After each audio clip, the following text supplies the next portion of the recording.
ዓለም ስለ አባይ ግድብና ፖለቲካ ያወራል። እኛ ግን ዛሬ ወደ ጥልቁ ሚስጥር እንወርዳለን።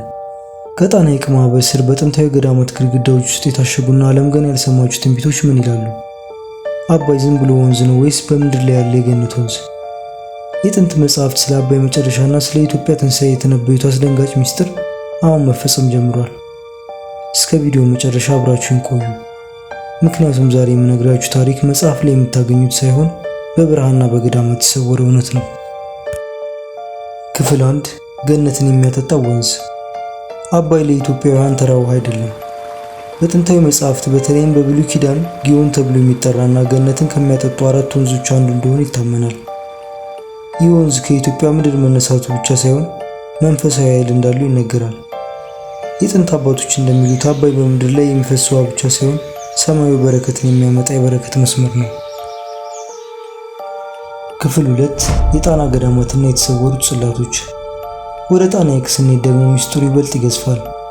በሐይቁ ላይ ባሉት 37 ደሴቶች ላይ የሚገኙ ገዳማት ለዘመናት የኢትዮጵያን ታላላቅ ቅርሶች በሆዳቸው ይዘው ቆይተዋል። ታሪኩ እንደሚለው የታቦተ ጽዮን መሸሸጊያ የነበረው ጣና ቂርቆስ ገዳም የአባይ ወንዝ መነሻ በሆኑ አካባቢዎች ላይ ትልቅ መንፈሳዊ ጥበቃ ያደርጋል። በእነዚህ ገዳማት ውስጥ ያሉ የብራና መጻሕፍት ስለ አባይ የሚናገሩት አንድ ትልቅ ነገር አለ። አባይ ለባዕድ በረከቱን ቢሰጥም መጨረሻው ግን ለባለቤቱ ለኢትዮጵያ ነው የሚል ትንቢት። ይህ ትንቢት አሁን ካለው የህዳሴ ግድብ ግንባታና የሀገሪቱ ለውጥ ጋር እንዴት ይገናኛል? ክፍል 3 የአባይ ትንቢትና የኢትዮጵያ ትንሣኤ። በመጽሐፈ ሄኖክና በሌሎች ምስጢራዊ ድርሳናት ውስጥ ኢትዮጵያ እጆቿን ወደ እግዚአብሔር ስትዘረጋ አባይ በረከቱን ይዞ ወደ ቤቱ ይመለሳል የሚል ትርጉም ያላቸው ንግግሮች አሉ። ለዘመናት አባይ አፈር ይዞ ሲሄድ አረቦች ሲበለጽጉበት፣ ኢትዮጵያ ግን በጨለማ ቆይታለች። አሁን ግን ጊዜው ደርሷል ያሉ የሃይማኖት አባቶች። የጥንት መጻሕፍት እንደሚሉት ዓለም በውሃ ጥም ስትቸገር፣ ኢትዮጵያ ግን በአባይ ምስጢር ታላቅ ትሆናለች። ይህ የአባይ ትንቢት ተብሎ የሚጠራው ክስተት አባይ በራሱ ጊዜ ሳይሆን በፈጣሪ ትእዛዝ ለሀገሪቱ ብርሃን መሆን የሚጀምርበት ዘመን አሁን ነው ተብሎ ይታመናል። ክፍል 4 ምስጢራዊ ጠባቂና መንፈሳዊ ጉዞ።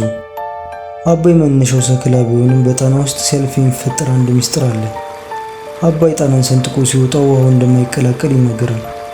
ይህ ለምን ሆነ? የሳይንስ ሊቃውንት የተፈጥሮ ክስተት ነው ቢሉም የገዳም አባቶች ግን የወንዙ ቅድስና ልዩ ተልዕኮ ምልክት እንደሆነ ያምናሉ። በጣና ስር ያሉ ገዳማት አሁንም ድረስ ለዓለም ያልተገለጡ ምስጢራዊ መጻሕፍት አሏቸው።